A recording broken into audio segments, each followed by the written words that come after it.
Yes, everybody, welcome back to Talking Walls. And as you can see, it's not Dave tonight, it's myself. Dave's out on a bender, and I've stayed in to watch it because I've got an early flight in the morning to go and watch Minnesota in Dublin, so I'm looking forward to that. But back to it, finished Tottenham Hotspur 1, Wolverhampton Wanderers 1. It's a real sucker punch, to be honest with you, that at the end. I felt like we more than deserved the 3 points.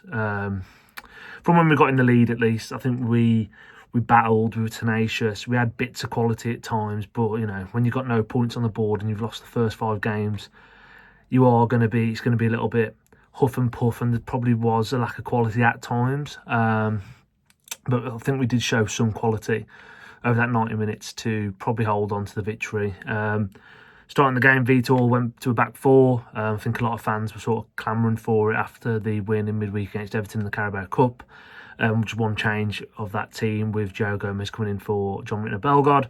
And actually, I thought the first half we were okay. I think a lot of times in the Premier League, I think if you can get in and when you're away from home, drawing 0-0, I think that's absolutely fine. I think Tottenham have had a good solid start to the season. I know they lost once to Bournemouth at home earlier on, but they've been solid under Thomas Frank, and they're still a top quality outfit. And I thought we did well in the first half to sort of silence them a little bit. We had a fair share of set plays. You could quite easily see that there was a routine. They were trying to hit the front post and get a flick on, and we almost come to fruition in that at the end of the first half when Matt Doherty hit the post. Second half, Hwang and Doherty come off and we moved to a back 5. So I'm not sure whether that was more fitness related or tactical, but we moved to the back 5. And we looked quite solid again. I think we were causing Tottenham problems at times as well. We sat more in our shape, but we were hitting them on with the counter attack, with Jackson Chichua on the right hand side being sort of the outlet and the out ball there. And then we scored off a corner, a little bit scrappy. But Santi Bueno obviously stuck it in. I think Palhinha sort of knocked it on. And then he just tapped it in. And, it's his first goal for the club. I thought he was immense tonight, to be honest with you. I thought him and Krejci were both excellent all evening. And I'm pleased for him, really, because he's been someone who's had a bit of stick since he joined Wolves. But I thought in midweek he was solid, and I thought tonight as well he played really well, and probably unlucky not to be a match winner really on the night. Andre Gomez, I thought were brilliant again. I thought Manetzi, like I sort of called out on the podcast, playing in a sort of a 3 would look better, more effective. And I think he definitely got around the pitch well. I think he joined up with attacks as well, and I think he was actually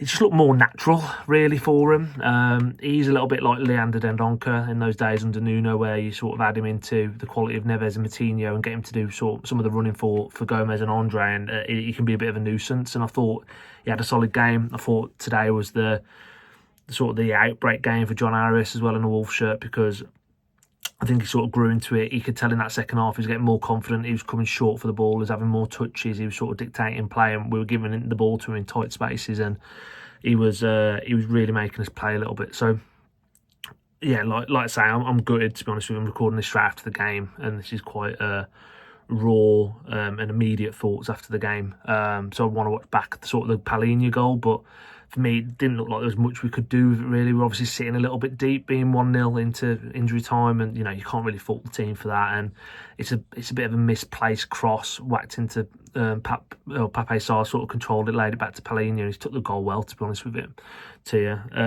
Johnson couldn't do anything with it, and again, I thought another brave call from Pereira to keep with Johnson after the midweek, and he rewarded him, I thought, with a very solid performance. I think he made a fantastic world-class save in the first half off Kudos should I say, where he's pushed the ball onto the top of the bar, and he was solid all game. And like I say, I'm just dejected, I'm gutted. I think in normal circumstances you look at that as a good point away from home against the top 6 side. But yeah, it's cruel. And when you're down there, at times you've got to make your own luck. And we were unlucky tonight. I thought we were really unlucky with getting that sort of late goal going against us. But all I'll say is, keep the faith. I think there was signs there tonight. I don't think you can be too harsh on the team in isolation on what's happened this evening.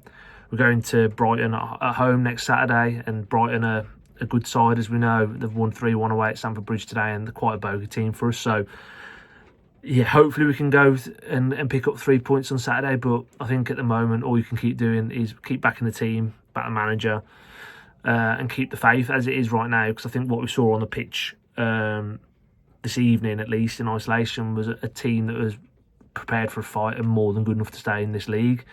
We do need to win games quick, and they need to come sharpish, really. So yeah, let's just hope we can do that against Brighton. But like I say, keep the faith. I'm not on the podcast this week, but I'll be back next week for the Brighton one. Up the Wolves.